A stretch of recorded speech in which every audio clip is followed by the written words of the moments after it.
The sun hung low over the quiet suburban neighborhood, washing everything in a soft golden haze when the past I had buried for 15 years suddenly walked back into my life. I had pulled my car into the old playground, my escape, whenever life felt overwhelming, when I saw her standing across the field. The way she held her arms tightly against her chest, the way her hair swayed in the warm daylight breeze, and the faint tremble in her stance pulled a forgotten ache straight out of me. Her eyes lifted, meeting mine, and in that very moment, time folded itself in half like a sheet of paper. She whispered the words I never imagined I would hear again. "You promised to marry me when we were kids." And I, breath caught in my throat, managed only one question in return: does that promise still count? If you believe in kindness, second chances, and stories that heal the heart, please like, comment, share, and subscribe to Touch of Kindness.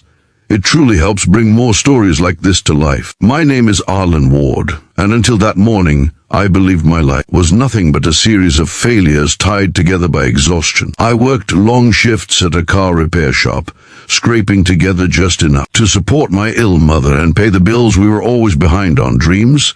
They were something I no longer had space for. Every day felt the same: waking up before sunrise, smelling of engine grease, and praying the next unexpected bill wouldn't be the one that finally knocked me down. But seeing her again, Serena Kilmer, my childhood best friend, the girl who once dared me to dream bigger than the world I lived in, cracked open a part of me I thought had died long ago. Serena had been the bright, courageous, reckless spark of our childhood. She had climbed the highest tree branches, splashed through the creek even when the water was freezing, and believed in making bold promises, including one we made under the failing beams of the old treehouse. If life ever separated us, we would find each other again at this playground and get married when we grew up. We were only 10, but children tend to believe in forever in a way adults lose along the way. My family moved away 2 months later, cutting our final summer short. Letters were exchanged for a year. Then life pulled us farther apart. I never imagined I would see her again. But there she was, on that bright daytime field, looking both familiar and heartbreakingly changed. Her clothes were neat but worn. Her hair was tied loosely, as though she had rushed out without thinking.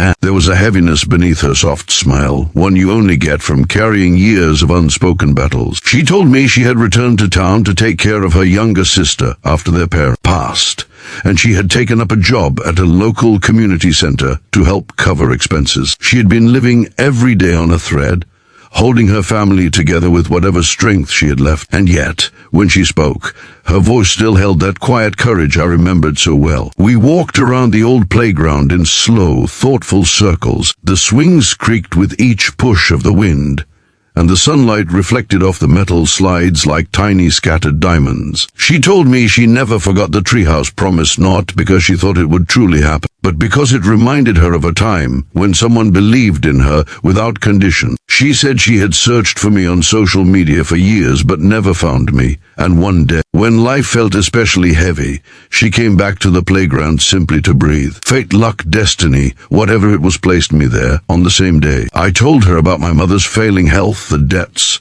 the dreams I'd given up just to keep life from collapsing. It felt strangely natural, confiding everything to her as if she were the only person who could understand that my strength was merely the result of having no other choice. We both laughed quietly about how life aged us too fast and whispered our fears about things we didn't dare share with anyone else. As we talked, the hours stretched like soft fabric around us. Serena noticed the oil stains on my hands and asked if I still worked on cars like I used to as a kid. I told her that fixing engines was the only thing in my life that made sense anymore. She smiled, saying she always knew I would become the person who repaired things, machines, hearts, or lives, because I hated seeing anything broken. The following days slipped into a delicate rhythm. I found myself visiting the community center where she worked, helping her set up daytime activities for the kids. She would stop by the garage after her shift, bringing me sandwiches she made from whatever she could afford, always apologizing that it wasn't much. But to me, No gourmet meal could compare to food made by someone who remembered the person I used to be. We talked about everything: her sister Kayla's college dreams, my mother's health, swinging between good days and worse days, our fears of failing the people we loved, and the quiet longing for something more than struggle and survival. One afternoon, Serena broke down. She confessed that the community center funding had been cut, and her job was hanging by a thread. Her sister's tuition was due in 2 months, and she didn't know how to keep them afloat. Her voice trembled with frustration, and all the bravery she normally wore like armor finally cracked. Without thinking, I held her. A long, quiet embrace under the bright open sky. She cried into my shirt, apologizing for falling apart, but I told her she didn't have to be strong all the time. For once, she let herself lean on someone else. Days turned into weeks, and the more time we spent together, the more something inside me shifted. I found myself waking up with purpose again, looking forward to every moment shared with her. I reminded her to eat during busy days. She reminded me to rest before I broke my own body trying to carry everything alone. It wasn't spoken, but something old and familiar was quietly rebuilding itself between us, something like trust, something like hope, something like the faint memory of childhood, promises dusted off and glowing again. But just as our lives began to feel less lonely, reality stormed in without warning. One Thursday afternoon, I came home early from work to find a letter taped to my door. The landlord was raising rent.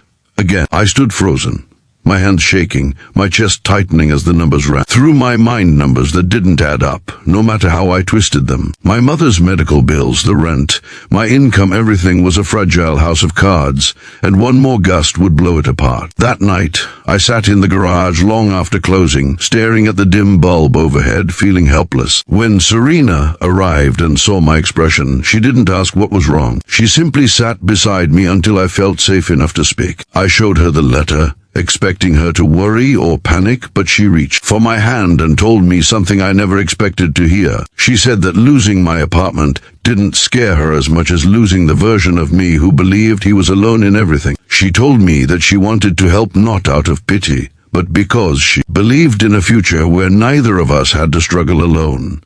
Her words broke something open inside me. I had spent so long carrying the weight of survival that I forgot what it felt like to let someone share the load. In that dim garage, surrounded by worn-out tools and the smell of old oil, something shifted between us. It wasn't sudden. It wasn't dramatic. It was quiet, deeply human, and painfully beautiful. Over the next few weeks, Serena and I slowly pieced together ways to help each other. I fixed broken bikes and small engines to earn extra cash. She organized a small weekend tutoring program for kids to help support her sister's education.